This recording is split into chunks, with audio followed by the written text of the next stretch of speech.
नमस्कार विद्यार्थी मित्रांनो, स्वागत आहे तुमचं सरळ सेवा द ऑफिसर YPM या आपल्या YouTube चॅनलवरती। आपण जी काही मराठी प्रश्नपत्रिकांची जी काही विश्लेषणाची सिरीज सुरू केलेली आहे त्यामध्ये आज आपण पाहणार आहोत ते म्हणजे नागपूर आयुक्तालय पोलीस शिपाई भरती 2024 चा पेपर।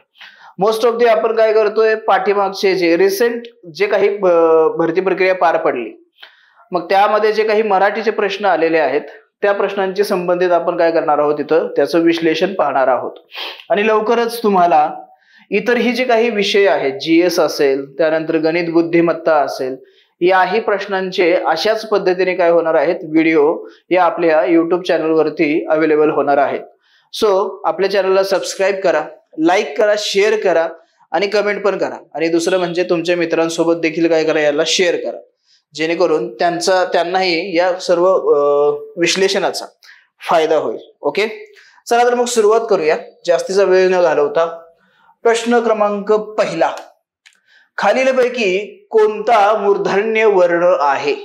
आता वर्णाच्या संदर्भात असणारा हा प्रश्न आहे। उच्चार स्थान जे आपण म्हणतो, वर्णमालेनंतर लगेच येणारा दुसरा टॉपिक उच्चार स्थान। सो मूर्धन्य म्हणजेच काय, मूर्धा आपल्या दाताच्या वरचा खरबरीत जो भाग आहे त्याच्या वरती जो थोडासा सॉफ्ट पार्ट येतो टाळूच्या मध्ये, सो त्याला मूर्धा असं म्हणतात आणि तो मूर्धन्य वर्ण या नावाने ओळखला जातो। आणि याचं योग्य उत्तर असणार आहे मित्रांनो पर्याय क्रमांक 2। ट चा जो काही वर्ग आहे तो पूर्णपणे काय होतो, मूर्धन्य या उच्चार स्थानावरून त्याचा उच्चार केला जातो। त्यामुळे हे आपल्याला पाठच असणं गरजेचं आहे। या संबंधित आपण एक चार्ट बनवलेला आहे आणि तो चार्ट मी सरळ सेवा द ऑफिसर YPM या टेलिग्राम चॅनलवरती अपलोड देखील केलेला आहे। सो त्या चॅनलवरती जाऊन तुम्ही ते चार्ट डाउनलोड करू शकता, जेणेकरून तुम्हाला लक्षात ठेवायला तिथं खूप सोपं जाईल आणि त्याची चांगल्या प्रकारे तुम्हाला मदत पण होईल। पुढच्या प्रश्नाकडे जाऊया। पुढचा प्रश्न आहे, खालीलपैकी कोणता शब्द हा नामाचे अनेक वचन नाही? नामाचे अनेक वचन नाही असा आपल्याला प्रश्न विचारलेला आहे। 4 पर्यायांचा जर आपण विचार केला तर इथं 3 पर्याय हे असे आहेत की ज्यांचं ऑलरेडी अनेक वचन केलेलं आहे आणि एक पर्याय असा आहे की ज्याचं अनेक वचन नाहीये। आणि प्रश्न आपल्याला त्या संदर्भामध्ये आहे की अनेक वचन नाहीये, खालीलपैकी कुठल्या नामाचं? वाटा। आता इथं वाट या एक वचनी नामाचं वाटा हे काय झालेलं आहे, अनेक वचन झालेलं आहे। म्हशी, म्हैस या नामाचं हे अनेक वचन आहे। गारा, गार पावसाळ्यात जी पडते ती गार, गारचं गारा हे अनेक वचन आहे। परंतु इथं लक्षात घ्या, जळू हा काय आहे तर अनेक वचनी शब्द नाहीये, तो कसा आहे, एक वचनी शब्द आहे। त्यामुळे पर्याय क्रमांक 4 हे आपलं काय असणार आहे, इथं योग्य असं उत्तर असणार आहे। जळूचं अनेक वचन कसं होतं तर ते जळवा अशा रीतीने काय होतं, अनेक वचन होतं। उकारांत ज्यावेळी नाम येतं त्याचं अनेक वचन हे वाकारांत केलं जातं। हा नियम तुम्हाला माहिती असेलच, वचनाच्या संदर्भामध्ये असणारा हा नियम आहे। त्यानंतर जाऊया पुढच्या प्रश्नाकडे। प्रश्न मोठा दिसतोय पण उत्तर तेवढंच सिंपल आहे। प्रश्न काय आहे, खाली दिलेल्या संख्या विशेषणांचा अनुक्रमे प्रकार सांगणारा योग्य पर्याय कोणता? हा इथं काय आहे प्रश्न आहे। 60वे वर्ष।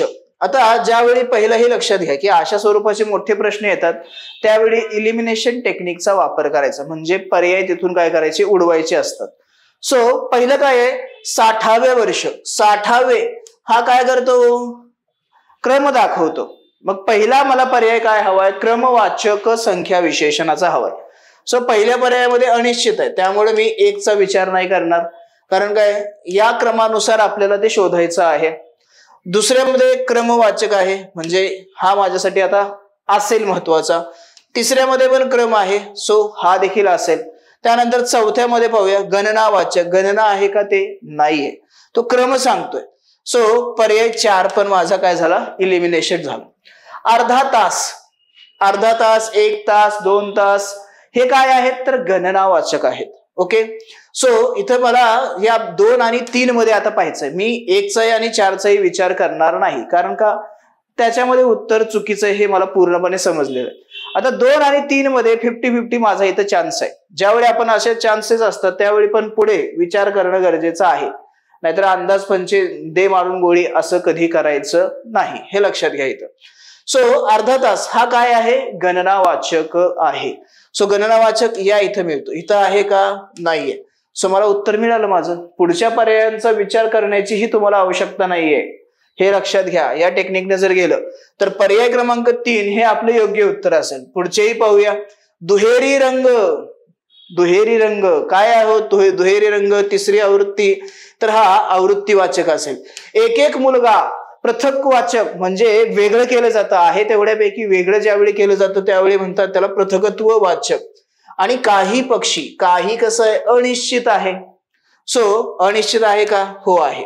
म्हणजेच काय, पर्याय क्रमांक 3 पहिलाच उत्तर मिळालं होतं, पण आपण तुमच्यासाठी हे इतर पर्याय देखील काय केलेले आहेत, पाहिलेले आहेत. आलं लक्षात. सो अशा पद्धतीनेही आपण उत्तर काढू शकतो, हे लक्षात घ्या. त्यानंतर जाऊया पुढच्या प्रश्नाकडे. मुलांनी आई वडिलांची आज्ञा पाळावी. वरील वाक्यातील क्रियापदाचा अर्थ ओळखा.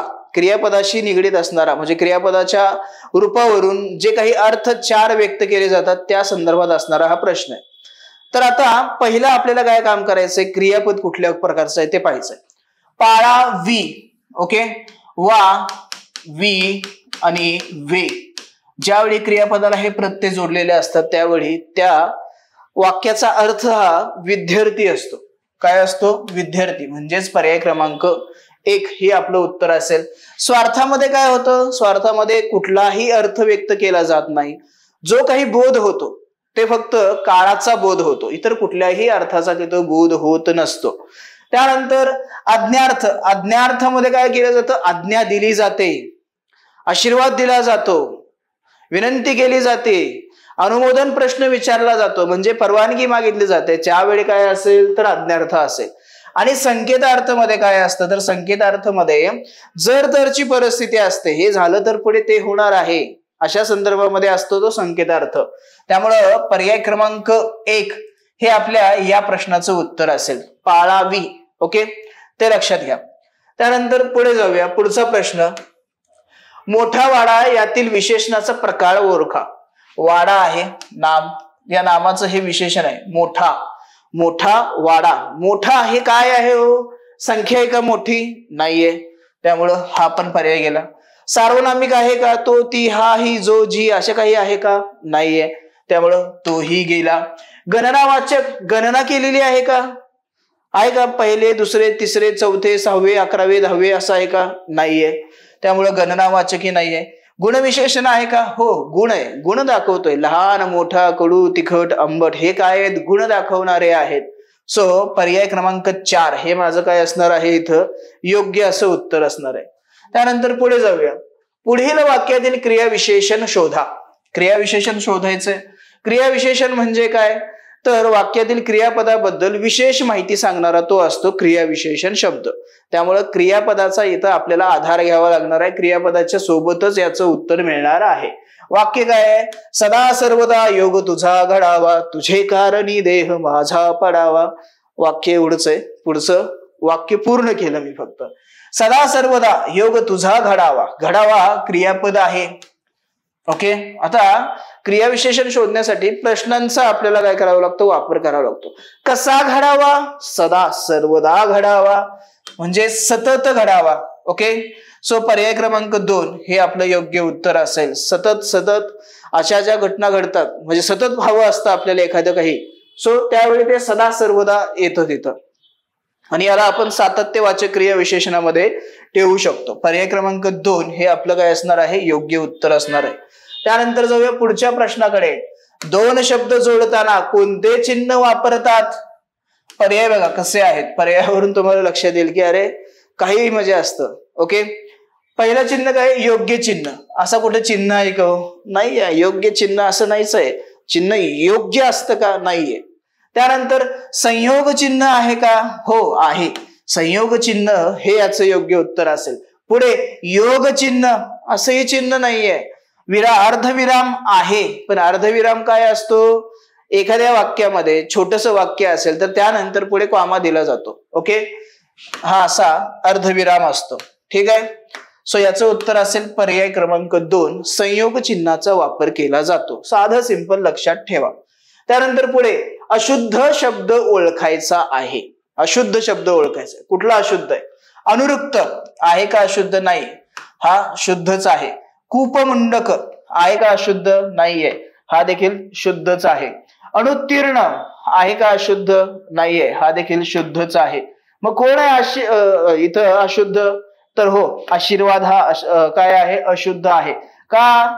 तर हे का, आशीर्वाद मध्ये वेलांटी दुसरी असते. सो पर्याय क्रमांक 4 हा आपला योग्य असेल. या पर्यायामध्ये पहिली वेलांटी दिली होती. सिंपल आहे. याचेही काही नियम आहेत मराठीमध्ये. मराठीमध्ये आपण जी भाषा लिहितो, लिखाण हे कसं केलं जातं? डावीकडून उजवीकडे केलं जातं. पण लेखनाचे नियम कसे ठरवले जातात? तर उजवीकडून डावीकडे ठरवले जातात. याच्यावरती देखील आपण एक छोटस असं सेशन घेऊया की ज्यामध्ये तुम्हाला शुद्ध शब्द अशुद्ध शब्द हे ओळखायचे कसे, कशा पद्धतीने त्यांचं लेखन करणं गरजेचं आहे. यासोबतच जे काही आपले तत्सम शब्द आहेत जे आपल्या मराठीमध्ये देखील आलेले आहेत, सो तत्सम शब्दांचा काय नियम आहे, असे महत्वाचे काही नियम आपण येणाऱ्या काळामध्ये त्याच्यावरती पण एक लेक्चर काय करूया, इथं घेऊया. त्यानंतर पुढचा प्रश्न, ओनामा या शब्दाचा खालीलपैकी अर्थ कोणता? दुटप्पी धोरण नाहीये. खूप मार देणे म्हणजे कणिक टिमणे, वाक्प्रचार. एखाद्या गोष्टीची सुरुवात करणे, बरोबर. पर्याय क्रमांक 3 योग्य असेल. एखाद्या गोष्टीची सुरुवात करणे म्हणजेच काय? ओनामा. ओके. त्यानंतर पुढचा प्रश्न, गोडवा या शब्दाचा प्रकार ओळखा. गोडवा या शब्दाचा प्रकार ओळखा. या शब्दाचा प्रकार असेल तो म्हणजे भाववाचक नाम. गोड या विशेषणापासून काय केलेलं आहे? तर गोडवा हा भाववाचक नाम बनवलेला आहे. वा प्रत्यय जोडला. ओके. आणि त्याला काय केलेलं आहे? तर भाववाचक नाम हे बनवलेलं आहे. पर्याय क्रमांक 4 हे इथं योग्य उत्तर असेल. त्यानंतर पुढे आणखीन असं थोडासा मोठा असणारा प्रश्न तसा सोपा आहे. खालीलपैकी समान अर्थाच्या म्हणी ओळखायच्या आहेत. ज्या म्हणींचा अर्थ समान होतो अशा म्हणी आपल्याला काय करायच्या आहेत? इथं ओळखायच्या आहेत. परिदक्षिणा, लक्ष प्रदक्षिणा म्हणजे काहीशी दक्षिणा दिली आणि लाखभर त्याला प्रदक्षिणा मारायला लावल्या, अशा स्वरूपामध्ये. म्हणजे छोटस काय केलं? योगदान दिलं, काम मात्र खूप सारं करून घेतलं, या अर्थाने ही म्हण आहे. शेरास सव्वा शेर म्हणजे एखादा जर व्यक्ती मोठा असेल तर त्याही पेक्षा एखादा मोठी व्यक्ती तिथं असू शकते. एखादा व्यक्ती सुरमा असेल तर त्याच्याही पेक्षा महासुरमा व्यक्ती तिथं असू शकते. सो शेरास सव्वा शेर उलट्या अर्थाने घेतलं जातं. ठगास महाठग म्हणतात, त्या पद्धतीने इथं घेतलं जातं. चोराच्या मनात चांदणं असतं.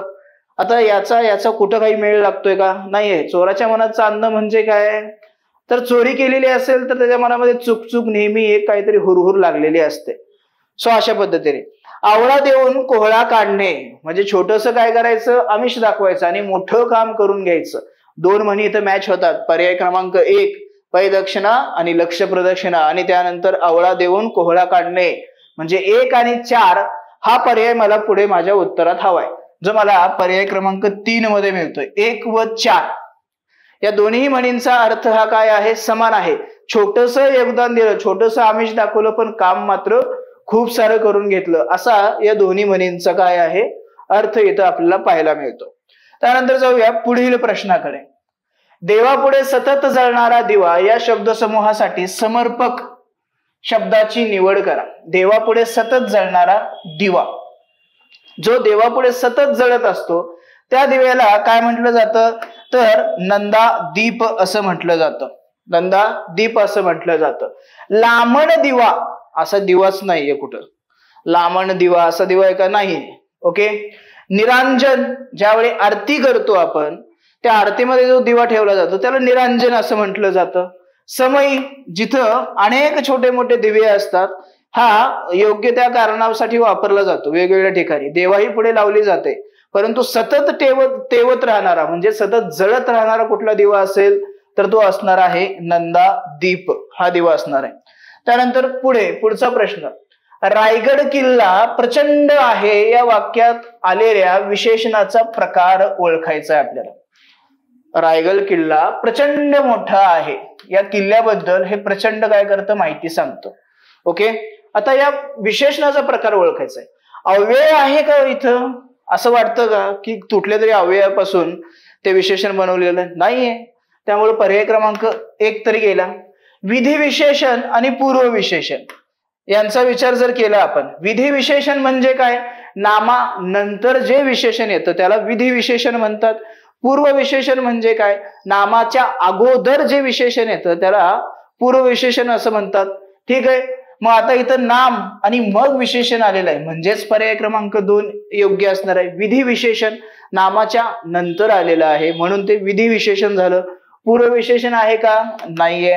नाम साधित विशेषण आहे का, नामाचा काही संबंधच नाहीये.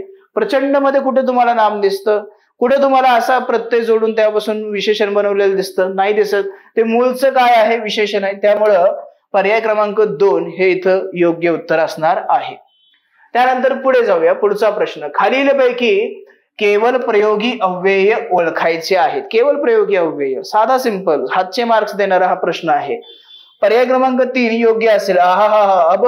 वा, कशात उत्कट भावना व्यक्त केल्या जातात त्यावेळी आपण काय करतो, केवळ प्रयोगी अवयवांचा वापर हा करत असतो. किंवा, अथवा, अन्यथा ही काय आहेत हो, तर ही आहेत आपली उभयान्वयी अव्यय. ही काय आहेत, उभयान्वयी अव्यय. केवळ, मात्र, फक्त ही काय आहेत, तर शब्दयोगी अव्यय. ही काय आहेत, शब्दयोगी अव्यय. आणि यापैकी नाही, हा काहीच नाहीये. चौथ्याचं काही उत्तर येणार नाहीये. सो पर्याय क्रमांक 3 हे इथं योग्य असेल. त्यानंतर जो, जी, जे, ज्या ही डॉट डॉट सर्वनामे आहेत. कुठल्या प्रकारची सर्वनामे आहेत ही, दर्शक आहेत, आत्मा आहेत की संबंधी आहेत की अनिश्चित स्वरूपाची आहेत. लक्षात घ्या मित्रांनो, ही आहेत संबंधी सर्वनामे. संबंधी सर्वनामे दर्शक मध्ये तो, ती, ते आणि जवळची वस्तू असेल तर हा, ही, हे ही येतात ती दर्शक मध्ये. आत्मवाचक मध्ये स्वतः आणि आपण यांचा समावेश केला जातो. अनिश्चित मध्ये काय, कोणी या दोघांचा समावेश केला जातो. त्यामुळे पर्याय क्रमांक 3 हे इथं काय असेल, योग्य उत्तर असणार आहे. त्यानंतर आज दुकान बंद आहे या वाक्याचा प्रकार ओळखायचा आहे. कुठला प्रकार आहे, सो याचं उत्तर असेल केवळ वाक्य. केवळ वाक्यामध्ये काय असतं, एकच उद्देश असतो आणि एकच विधेय असतं आणि क्रिया देखील काय असते, एकच घडलेली असते. अशा वाक्यांना काय म्हटलं जातं, केवळ वाक्य असं म्हटलं जातं. संयुक्त वाक्यामध्ये 2 वाक्यांचा समावेश होतो. मिश्र वाक्यामध्ये देखील 2 वाक्यांचा, त्यातलं एक गौण असतं आणि एक प्रधान वाक्य असतं. ठीक आहे, सो पर्याय क्रमांक 3 हे काय असेल आपलं इथं योग्य उत्तर असणार आहे. त्यानंतर मी जात आहे. मी जात आहे या वाक्यातील क्रियापदाचा प्रकार ओळखायचा आहे. प्रयोजक आहे का, त्याला कुणी जायला सांगतं का किंवा कुणी घेऊन जाण्याचा प्रयत्न करतं का, नाही. द्विकर्मक आहे का, कर्माचा काही संबंधच नाहीये, कर्म नाहीच आहे त्या वाक्यामध्ये. शक्य आहे का, तो जाऊ शकतो, शक्यता व्यक्त केलेली आहे का, नाहीये. राहतं काय हो, संयुक्त क्रियापद. संयुक्त कुठं आहे, जात आहे. जात आहे क्रियापदामध्ये जो आपला हे जात आहे क्रियापद आहे, यामध्ये 2 शब्दांपासून बनलेला असतं म्हणून याला संयुक्त म्हणतात. यातला हा काय असतो, तर आपला धातू साधित असतो. धातू साधित असतो. आणि हा कोण असतो, तर हा आपला सहाय्यक क्रियापद असतो. हा कोण असतो, तर आपला सहाय्यक क्रियापद असतो. आणि ज्यावेळी असे जोडीने येणारे शब्द मिळून क्रियापद बनवतात त्यावेळी त्याला संयुक्त क्रियापद असं आपण म्हणत असतो. ओके. त्यानंतर पुढचा प्रश्न, वाघ्या या शब्दाच्या विरुद्ध लिंगी शब्दाचा पर्याय निवडायचा आहे. वाघ्याच्या विरुद्ध कोण असेल, तर मुरळी. वाघिणीचा काही संबंध नाही, तो वाघ आहे का, वाघाबद्दल बोलतो का, नाही. वाघी असा शब्दच नाहीये, मुरळी नाहीये. कन्फ्युज करण्यासाठी तुम्हाला दिलेलं आहे, सो व्यवस्थित लक्ष देऊन उत्तर देत चला. मुरळी हा काय असेल, वाघ्याच्या विरुद्ध लिंगी शब्द असणार आहे. त्यानंतर पुढे आपल्याला संधी करायची आहे. संधीमध्ये काय आहे, पुनः प्लस जन्म. पुनः प्लस जन्म विसर्ग र संधीचं हे उदाहरण आहे. या ठिकाणी काय होईल शब्द, तर पुनर्जन्म होणार आहे. पुन्हा जन्म एलिमिनेशन मध्ये हेही करू शकता, नाहीये, चुकीचा आहे शब्द. त्यानंतर पुनर्जन्म नाही होणार का, नळ बाणाचं घेतलेलं आहे, इथं नळाचा हवाय. या दोन्हींचा जर विचार केला तर एक लक्षात घ्या मित्रांनो, जो काही रफार येतो तो रफार पुढच्या रचा जो काही संधी होईल, विसर्ग र संधी होईल, त्यावेळी पुढचा जो काही वर्ण असेल त्याच्या डोक्यावरती तो रफार जातो. म्हणजेच पर्याय क्रमांक 2 हे काय असेल आपलं योग्य उत्तर असणार आहे, पुनर्जन्म. ठीक आहे. त्यानंतर पुढचा प्रश्न, खालील 4 शब्दामधून पत्नी या अर्थाचा शब्द शोधा. त्या पत्नी या नामाला समानार्थी असणारा शब्द शोधायचा आहे. दार घराला असतं, पत्नीला दार म्हणत नाहीत. दारा म्हणतात, पत्नीला दारा असं पण म्हणतात. दर किंमत, दर म्हणजे किंमत, किंमत पत्नीला म्हणतात का? नाही, पत्नीला किंमत असते परंतु तिला किंमत म्हणत नाहीत. दरा असा काही शब्दच नाहीये. सो पत्नीसाठी समानार्थी असणारा शब्द कुठला असेल? दारा. तिला आणखीन अनेक असे शब्द आहेत, त्यापैकी कांता असेल, भार्या असेल, अर्धांगिणी असेल, मालकीण असेल, बरोबर, मंडळी असेल, असे बरेच सारे शब्द आपल्याला पाहायला मिळतात. ते शब्द देखील आपल्या सरळ सेवा द ऑफिसर YPM या टेलिग्राम चॅनलवरती टाकलेले आहेत. तिथं जाऊन तुम्ही ते पाहू शकता. समानार्थी शब्द म्हणून त्यावरती सर्च करायचं, त्यामध्ये तुम्हाला मिळेल. पत्नी सर्च केलं तर पत्नी संदर्भात असणारे जेवढे समानार्थी शब्द आहेत तिथे तुम्हाला काय होतील? मिळवून जातील. सो हे होतं आपलं नागपूर आयुक्तालय पोलीस शिपाई भरती 2024 या पेपरमध्ये जे काही मराठीचे प्रश्न आले होते त्यांचं विश्लेषण. तुम्हाला जर हा व्हिडिओ आवडला असेल तर तुमच्या मित्रांना नक्की शेअर करा. तुम्ही पण याला लाईक करा, आपल्या चॅनलला सबस्क्राईब करा. दुसरं म्हणजे मी प्रत्येक वेळी सांगतोय, हे सेशन आपल्याला लाईव्ह स्वरूपामध्ये घ्यायचे आहेत की जिथं तुम्ही स्वतःहून उत्तरं द्याल आणि मी ती उत्तरं योग्य की अयोग्य हे सांगून त्याचं विश्लेषण तुम्हाला त्याच वेळी तिथं देईल. सो ते थोडं आणखीन काय होतं, चांगल्या योग्य रीतीने आपल्याला समजायला मदत होते. ओके, सो इथंच थांबूया, भेटूया परत उद्या एका नवीन लेक्चरमध्ये. धन्यवाद. नवनवीन व्हिडिओज पाहण्याकरिता सरळ सेवा दी ऑफिसर YPM च्या YouTube चॅनलला सबस्क्राईब करा.